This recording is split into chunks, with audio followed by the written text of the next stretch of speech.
আমাৰ দতমা ব্লক বিপিএফৰ উদ্যোগত ইতিমধ্যে আমি আজিটো লৈ পেলাই দুটা আমাৰ জ্যেষ্ঠ নাগৰিক আৰু লগতে বুদ্ধিজীৱীসকলৰ এটা সভা আয়োজন কৰিলোঁ।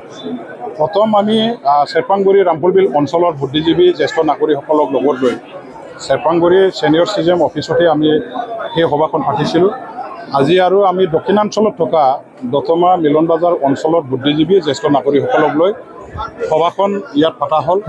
আমি নথৈ আনন্দিত আমাৰ এই অঞ্চলৰ বুদ্ধিজীৱী সমাজকৰ্মী উচ্চ শিক্ষিত শিক্ষা সম্পন্ন ব্যক্তিসকলে আমাৰ ছিনিয়ৰ চিটিজেনবিলাকে ইয়াত অংশগ্ৰহণ কৰিছে আৰু তেখেতসকলে নিজৰ নিজৰ যিটো মন্তব্য আগন্তুক BTC ইলেকশ্যন সম্পৰ্কে তেওঁলোকে দাঙি ধৰিছে আৰু তেখেতসকলৰ মন্তব্যৰ পৰা আমি যিটো শুনিবলৈ পাইছোঁ আগন্তুক BTC ইলেকশ্যনত বুদ্ধিজীৱী সমাজখনে আমাৰ ইণ্টেলেকচুৱেল সমাজখনে আমাৰ ছিনিয়ৰ চিটিজেন সমাজখনে হাগ্ৰামা মহিলাৰী সাহেবৰ নেতৃত্বত বিপিএফৰ নেতৃত্বত BTCত পুনৰ চৰকাৰ গঠন হোৱাটো তেওঁলোকে বিচাৰিছে আৰু তেওঁলোকৰ ফালৰ পৰাও হাগ্ৰামা মহিলাৰী নেতৃত্বাধীন চৰকাৰ BTCত আনিবৰ কাৰণে তেখেতসকলে নিজৰ নিজৰ কেপাচিটিটো ব্যৱহাৰ কৰি কাম কৰিবৰ কাৰণে আমাৰ কাৰণে ভোট মবিলাইজ কৰিবৰ কাৰণে সহায় কৰিব, কাম কৰিব, পৰিশ্ৰম কৰিব আৰু যিকোনো প্ৰকাৰে BTC আমাৰ দতমা সমষ্টিখন জিকাই লৈ গৈ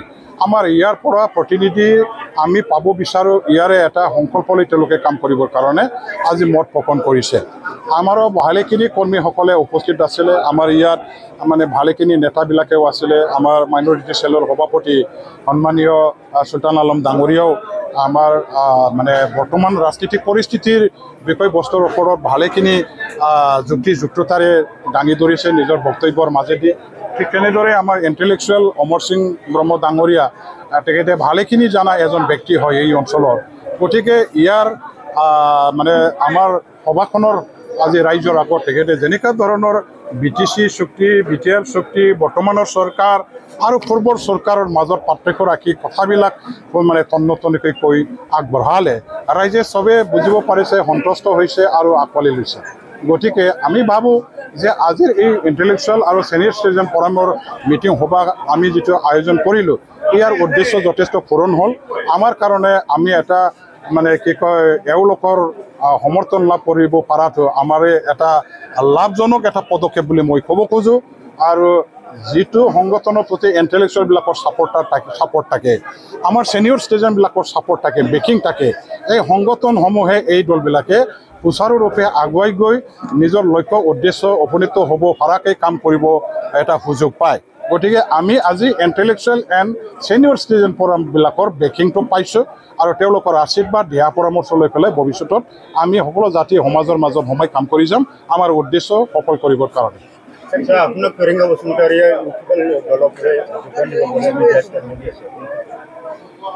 ফেৰেংগা বসুমতাৰীয়ে আপোনালোকে চাওক, আজিৰ মাত্ৰ কথা নহয়, তেনেকুৱা ধৰণৰ মোক লৈ পেলাই 5-6 বাৰ অলৰেডি ফুটবলৰ যিবিলাক আপোনালোকে চাই আপোনালোকৰ ৰেকৰ্ডিংবিলাক যদি চাই তেওঁ আগৰ পৰাই কৈ আহিছে, এতিয়াও কোৱাটো অস্বাভাৱিক।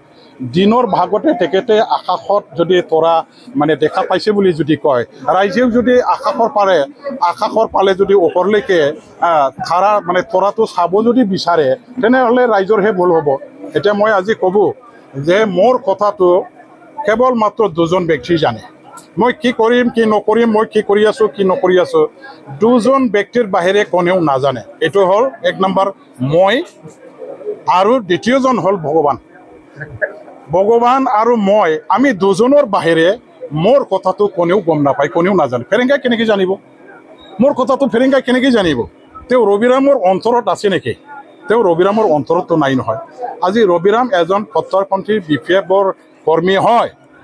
BPF হিচাপে BPFৰ এই ৰিজনেল পাৰ্টি আন্দোলনকাৰী নেতাবিলাকৰ দ্বাৰা দি জন্ম লাভ হোৱা আন্দোলনৰ উদ্দেশ্যৰ লগত জড়িত থকা আমি সৃষ্টি কৰা BTCখন ৰক্ষণাবেক্ষণ দিবৰ কাৰণে এই দলটো জন্ম দিয়া দল। ইয়াতকৈ ভাল দল মোৰ নজৰত ৰাজনীতিৰ পথাৰখনত কোনো এটা দল দ্বিতীয় দল আছে বুলি মই কেতিয়াও নাভাবোঁ। এই কথাবিলাক একেবাৰে কমপ্লিটলি মিছা কথা আৰু এই কথাবিলাকৰ প্ৰতি আপোনালোকে কেতিয়াও মন কাণ দি শুনিব নালাগে। তেওঁ যদি মানে এতিয়া मुंगेरीलाल हसीन सपना देखना अगर वो शुरू किया है तो मैं क्या करूँ भाई उसको सपना देखने दो प्रधान प्रमोद शांति साधारण राजू नार्जारी प्रधान प्रमोद বিজেপিৰ লগত শান্তিৰে চৰকাৰ কৰিব পৰা নাই কি ক'ব না এতিয়া তেখেতসকলে একেলগে সংসাৰ পাতি পেলাই তেওঁলোকে তিতা মিতা যেটো এই 5টা বছৰত মানে নিজে মানে গম পালে যে বিজেপিৰ লগত এলায়েন্সত আছে এজিপিৰ লগত এলায়েন্স আছে তেওঁলোকক কাম কৰিবলৈ দিয়া নাই এইটো যদি সঁচা হয় ভাই তেনেহলে let them declare that we are not with the BJP আমি বিজেপিৰ লগত নাই আমি এলায়েন্সত নাই বুলি তেখেতসকলে মানে ঘোষণা কৰি ওলাই আহক আৰু আমি ইউপিপিএল আৰু বিপিএফ এক লগ হৈ পেলাই কাম কৰিম ইমানে যদি অশান্তি কৰিছে ইমানে যদি প্ৰেছাৰত ৰাখি কাম কৰি আছে আপোনালোকে ইয়াত কিয় থাকিব লাগে ভাই আপোনাসকলে এজন আন্দোলনকাৰী নেতা হয় আমি আপোনালোকে দুখ পোৱাটো আমিও দুখ পাওঁ আপোনালোকে অশান্তিত যে আছে সেইটো শুনি পেলাই আমিও বেয়া পাইছোঁ দুখ পাইছোঁ গতিকে ইমান মানে অশান্তিত থাকি কাম কৰিব নালাগে ইমান প্ৰেছাৰত থাকি আঁতুকাৰি কাম কৰাটো ঠিক নহয় ওলাই আহক আমাৰ এটা মৰ্যাদা আছে আমাৰ এটা সন্মান আছে ইজ্জত আছে এই ইজ্জত সন্মান মৰ্যাদাটো ৰক্ষা কৰি পেলাই আমি একেলগে কাম কৰিম গতিকে ইউপিপিএল বিপিএফ এক লগ হৈ পেলাই কাম কৰা দিটো সুযোগ ওলাই আহক আপোনালোকৰ এলায়েন্সটো ব্ৰেক কৰি ওলাই আহক মই আহ্বান জনাইছোঁ